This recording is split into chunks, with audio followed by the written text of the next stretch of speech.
Hey, FlimsyLunchTray here, back with part 3 of how to play Cossack in Ranked. So in this matchup, we're again in a domination mode on Northern Waters. So more spicy DD time. So you can see we have 4 destroyers on the enemy team, or both of us do naturally. This is going to be quite a fun match. As the enemy team doesn't have any radars, we do through the Missouri on our team. And so we have a Z-46, a Kitikaze, myself, Cossack, and a Kagero on our team. Our enemy has the Jutland, Yugamo, Kagero, and Asashio. So we're going to see what happens here as we're kind of having some discussion and chats. As I have to give a shout out to With Loud, or WL Soundman. Was that With Loud Soundman or just WL Soundman? Not sure. As we played in a match several matches ago, he was in a Pomeran, I believe it was, and I was in Edinburgh. That was a pretty good match. So it's always good when you can kind of have fun and chat, even if the player's on an enemy team. As now we're both, we've gone from cruiser to destroyer, and from battleship to destroyer as well. So again, with our setup here with Cossack, we're going to be going towards the more contested cap, alpha cap, with our hydroacoustic search. And I do want to take a moment and talk about, well, Flimsy, or this might be what you're thinking, well, Flimsy, you're talking a lot of emphasis on taking out destroyers, for your team to win. What about those matches where there's only 1 or 2 destroyers? Or maybe you're on a flank with no destroyers. And that's a really good question, because Cossack, because she thrives so well in dealing damage against destroyers, she has a bit more of a harder time, particularly in dealing with cruisers and battleships, just because with only having 4 torpedoes, even if you land all 4 torpedoes on, example, a battleship, usually that's not enough to sink unless you get lucky with a detonation or something. If there's a battleship and a cruiser that are just pushing against you, there's really nothing you can do to slow them down or stop them, besides just kind of harassing them using your smoke screen and so forth. So it gets a lot more difficult to do that. And so, yeah, it is a challenging perspective to take that on and of itself. So my advice, a lot of that is just you set fires with Cossack, try to land those torpedoes that you are able to land, and that's why I like single fire torps, as I had a really good match where I landed all 4 torpedoes on a broadside Iowa. It didn't kill him, but we definitely brought his health pool down, and that kind of helped us a little bit out in that battle. But that was a different battle, and this is today's battle. So as you can see, we were already dealing with 2 destroyers there. It looks like being both the Jutland and the Kagero. So that Jutland is also a British destroyer. He's going to have hydroacoustic search, same as myself. And so, because I can't really push in here, I'm just trying to use what smoke screen I have left.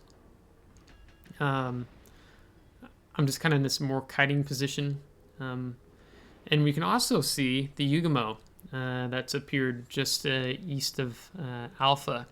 And that's going to be a very interesting thing, because you see right now, I've pinged him on the map, letting I really want my Missouri to know that he's there, because if the Yugamo doesn't come into the cap, if the Yugamo decides to go around and just dump torps into the side of the Missouri's in a really difficult situation, because you saw how many torpedoes came through here earlier and how Missouri had to basically nose in against that. So you can kind of see I'm keeping my eye out. Is Yugamo going to come this way? Is he not?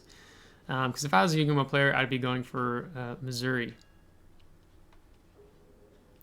So if I haven't already, I believe I do say something in chat to let the Missouri know, heads up, watch your rear here. So we're going to ping the map again, kind of drawing attention. We're detecting torpedoes for the Missouri as well, with these 2 destroyers out here.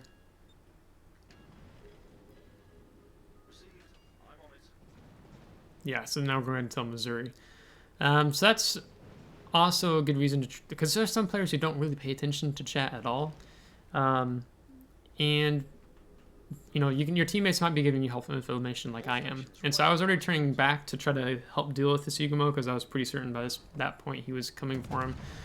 And Yugumo torpedoes hit hard. I mean, it's the tier 9, right before you get to Shimikaze. And so not, just about 3 or 4 torpedoes were enough to kill him. So because that happened, we have to go back here. And so the Yugumo player did really well in making that decision. So the Missouri, as there's going to be a player in chat giving the Missouri player a hard time, and it wasn't Missouri's bad there. It was just kind of the Yugumo player played aggressively. He played that really well. He did a good job and take advantage of it. And sometimes you just get outplayed. That's just what happens in World of Warships, rather than just blaming someone else. So because we had this Yugumo back here, we have to deal with the Yugumo first. We can't go back into the cap. We need to deal with enemy ships that are behind us. So we're going to keep dumping torpedoes. My hydroacoustic search is on cooldown. So if I was the Yugumo, I would just turn tail and ran and circled back into the cap. So we're going to see. I'm kind of approaching this cautiously and have him completely broadside. So we're going to get some really good salvos in here on him as we've distorted his image. 2 salvos done. So that's just the strength of having broadside to Cossack as the turret traverse on the Japanese destroyers on the torpedo line, like the Yugumo, Kagero, Shimikaze, are just really slow and poor. So we've dealt with him. And now we're going to try to go in here and re-engage and help our Kagero out. He's kind of out on the edge there. I'm not sure how much further I'd be pushing in if I was him in this situation. But we're going to see what we can do, push back in here and help out. So that's when the Jutland reappears, Mr. Soundman here. And so we're going to smoke up. We're going to kind of try to use that propulsion of juking. So you can see we've done pretty well thus far and not taking too much damage per se. And then we're going to go ahead and immediately leave the smoke screen, and we're going to pop our hydroacoustic search because I'm sure the Jutland is going to pop torpedoes into the smoke screen.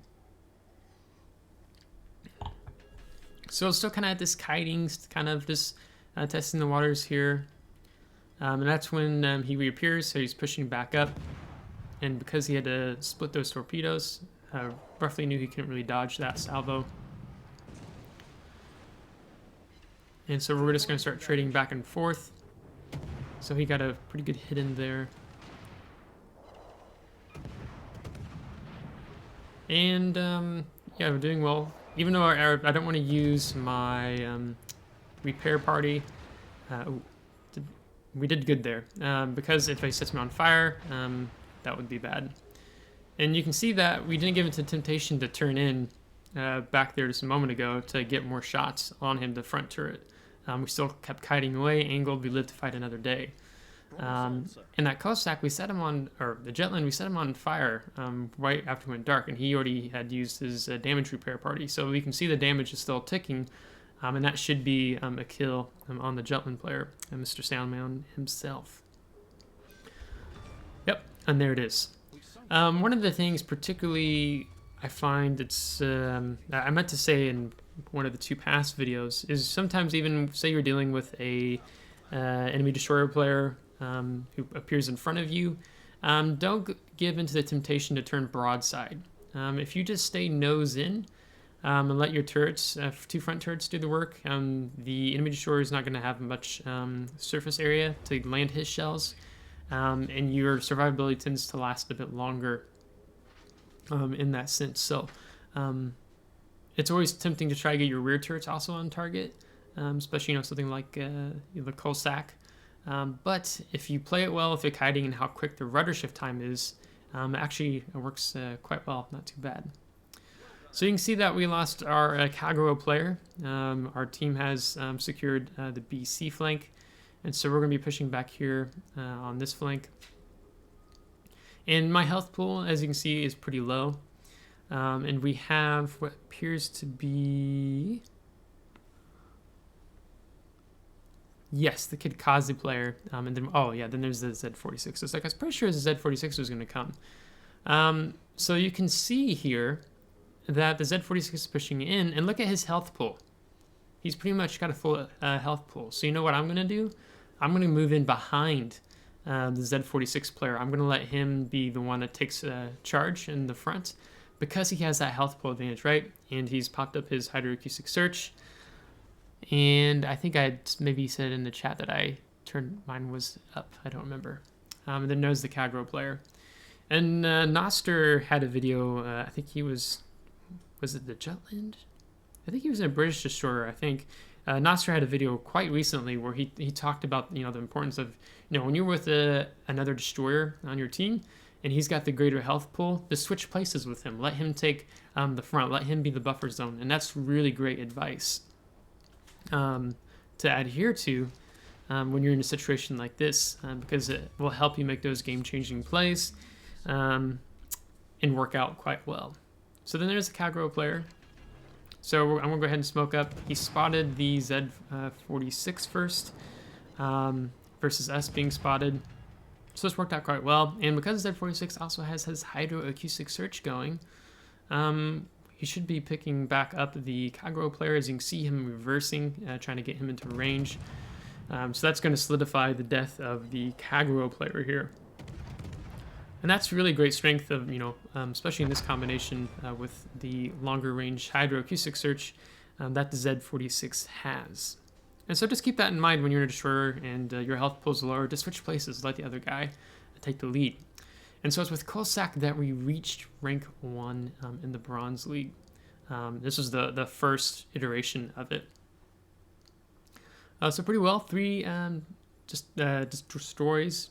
Kill ribbons again with almost 800,000 credits, over 6,300 XP, 395 free XP, and over 41,000 damage. We get some defended ribbons and assisted capture, solo cap in there as well. So it just came together really well in that match. We're going to be on top of the team with 2,466 base experience, and you can see Kitakaze player, Z46 player, second and third. So really good, strong destroyer matchup this time around. Worked quite well, in my opinion. And then going into the detailed reports, we can see that we took Jutland for pretty much all of his health, and then we got some in there on the Yugumo and Kagro as well. So again, just showcasing that Cossack does really well. She's meant to battle other destroyers, and she's really strong against having that high fire chance on the HE shells. Using that those quick cooldown smoke screens to disengage, to go dark, what the situation might be, good propulsion to take off, and rudder shift time, and being able to stop really quickly to avoid, because the maneuverability is just so good on the Cossack, just so good. That's why you saw Cossack get played a lot in the Horizon tournament that World of Warships did with Wargaming. You get to see a lot of Cossack in action there.